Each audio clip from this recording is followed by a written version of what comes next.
அம்மாலாம் சின்ன வயசுல இந்த பச்சை பயிறு குடுக்குறப்போ வந்து பார்த்தீங்கன்னா, "ஐயய்யோ! இதெல்லாம் வேணாம்" அப்படின்னு தான் நான் சொல்லுவேன். ஆனா பச்சை பயிறு சாப்பிடுறதன் மூலம் அவ்ளோ நன்மைகள் வருது மக்களே.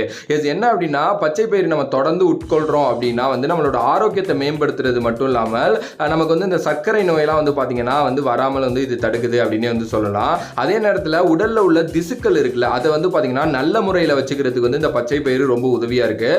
சில மணி நேரம் வந்து நம்ம பச்சை பயிர நல்லா ஊற வச்சு, அதுக்கப்புறம் உப்பு, காரம்லாம் சேர்த்து வந்து பார்த்தீங்கன்னா சாப்பிடலாம். காலை உணவுல வந்து இந்த ஊற வச்ச பச்சை பயிரை எடுத்துக்கிறது வந்து பாத்தீங்கன்னா நம்மளோட இதயத்தை வந்து பாதுகாக்குது அப்படின்னு வந்து சொல்லலாம். அதே நேரத்தில் பச்சை பயிரை தொடர்ந்து சாப்பிடுறது மூலம் நமக்கு வந்து பாத்தீங்கன்னா அது ஒரு எனர்ஜி பூஸ்டராகவும் வந்து பாத்தீங்கன்னா இருக்குது.